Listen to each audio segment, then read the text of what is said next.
शहर के एक शांत मोहल्ले में शर्मा परिवार रहता था। यह कोई बहुत बड़ा घर नहीं था, लेकिन उसमें प्यार, अपनापन और हौंसी की कभी कमी नहीं रहती थी। इस घर की मुखिया थीं सासू माँ शारदा देवी, जो अनुशासन और संस्कारों की मिसाल थी। उनके साथ रहती थी उनकी बहू रीमा, जो पढ़ी लिखी, समझदार और बेहद धैर्यवान महिला थी। और इस घर की सबसे बड़ी शरारत और सबसे बड़ी खुशी था उनका छोटा बेटा गोलू। शारदा देवी सुबह सुबह उठकर पूजा पाठ करती। उन्हें समय पर काम होना बहुत पसंद था। वहीं रीमा रसोई संभालती, घर के काम करती और सास की हर बात का सम्मान करती। शुरू शुरू में दोनों के विचार कई बार नहीं मिलते थे।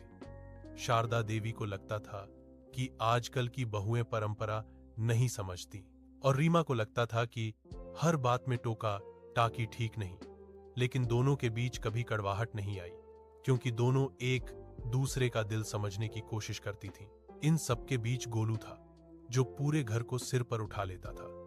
कभी वह दादी की पूजा की थाली से फूल चुरा लेता, तो कभी मां के बनाए आटे से गेंद बनाकर खेलता।